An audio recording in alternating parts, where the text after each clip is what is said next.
Legendary actor Daniel Day-Lewis, who is considered one of the greatest actors of all time, has seemingly come out of retirement out of nowhere.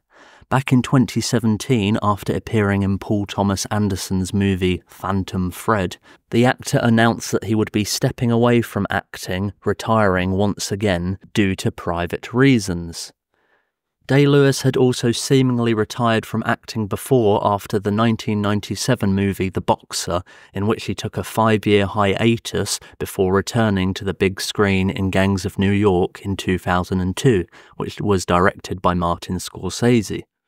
It is notable that Daniel Day-Lewis doesn't act in that many films, having only starred in around 20 movies and then a handful of other TV movies early in his career. Despite not being a prolific actor, he has received a lot of acclaim for his movies, winning 3 Academy Awards and being nominated for many more. Day-Lewis has seemingly come out of retirement to star in a collaboration with his son Ronan Day-Lewis. This has come out of nowhere, considering that the first acknowledgement of Daniel Day-Lewis unretiring from acting was on set in Manchester earlier this week, where he was seen shooting a scene with Sean Bean on a motorbike. There is not too much known about this movie, but according to reports I've seen across many of the trades, it's rumoured that Daniel Day-Lewis is playing an ex-soldier and potentially his brother is being played by Sean Bean. And it's not known if Daniel Day-Lewis is going to be the lead or just a supporting role in this movie, and this also does bring into question whether or not Day-Lewis is going to unretire from acting after this again, or is he just doing this to be a launching pad for his son's career as a director.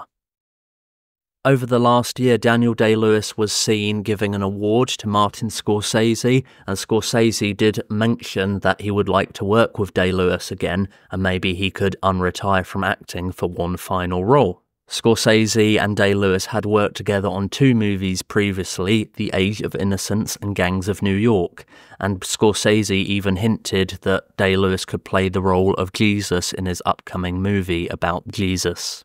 I have also seen reports that this is co-written by Ronan Day-Lewis and Daniel Day-Lewis, so it is good to see that they are collaborating as a family, and notably Rebecca Miller, the mother of Ronan Day-Lewis and the wife of Daniel Day-Lewis, is also a director, and she is also the daughter of famous playwright Arthur Miller. Day-Lewis had worked with Rebecca Miller on the movie The Ballad of Jack and Rose back in 2005. Once again, this could be the final film of Daniel Day-Lewis. He is 67 years old, and considering he has walked away from acting many times before, and he's not that prolific an actor, he may not be wanting to act in another project again for a few more years, maybe in his early 70s, or maybe this collaboration between him and his son will give him a new lease of life on acting, and he may start taking a few more roles over the next few years. Now, Daniel Day-Lewis is someone who has won many Academy Awards and been nominated, and as I've mentioned, hasn't starred in much, and it doesn't seem to me he is that considered about his legacy as an actor. Whilst he hasn't appeared to do that many roles over his almost 50-year career, he does strike me as someone that, despite all the acclaim he has received, he's not too bothered by his legacy, and to be honest, I'm not sure he's too bothered by being an actor. There is a fair criticism of him that he is not a working actor. Christopher Eccleston, who is a well-known working-class actor, compared Day-Lewis to another legendary actor, Gary Oldman, and despite they both have a lot of acclaim as some of the best actors of their time, he pointed out the fact that Gary Oldman doesn't have a double-barreled surname and has had to work for his career, and has had to take roles simply for the money and to be a working actor. Not everyone has the luxury to just star in 20 films over a 40-year career. Some will argue that the fact that Day-Lewis doesn't work too much is because he is a devout method actor and he really throws himself into the roles, and he has kind of created this esteem and almost a reputation of being a crazy man. It almost to me seems that Day-Lewis is an actor who does this as a hobby and has received the rightful amount of acclaim for it, but the fact that he doesn't throw himself into more roles and explore what it means to be an actor kind of makes me feel he's not too interested in it, and as I've said, he doesn't care about his legacy as an actor. He's won the Academy Awards and many other awards, but the fact that he doesn't throw himself into acting and take on challenging roles, and you almost have the opportunity to be bad in films, shows that he's not too interested in acting as a medium. It's just a means to an end. And clearly the fact that he isn't a working actor means he doesn't need the money.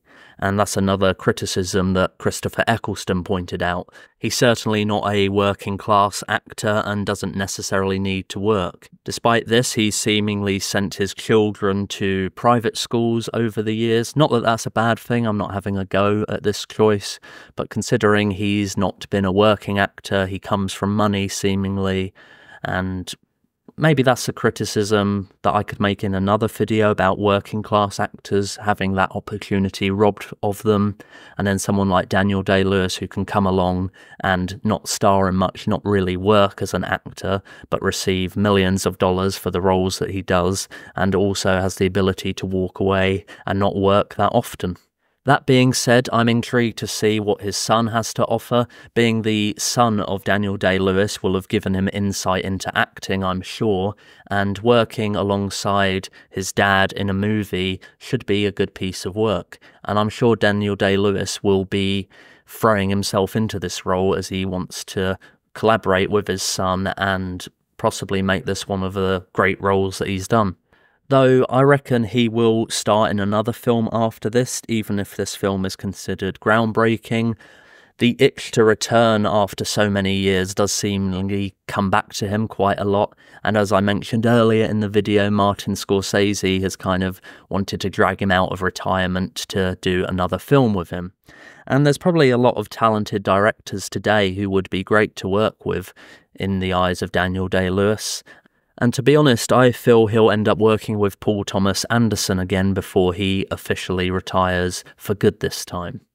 I would happily see Daniel Day-Lewis star in more projects over the next few years, but I feel it's unlikely. He seems to take long breaks between acting, and as I've mentioned in this video already, he's just not seemingly that interested in doing it, even though he's very good at it. But maybe we could see him in a couple more Academy Award-winning or nominated roles before he finally turns his back on acting for good.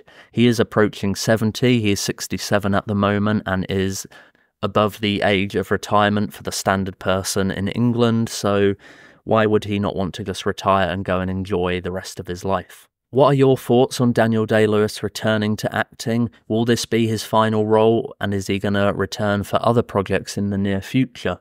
Let me know in the comments below. Please give this video a like, subscribe to my channel if you haven't already, and make sure to click the bell icon to receive notifications for all of my future videos. That's it for now.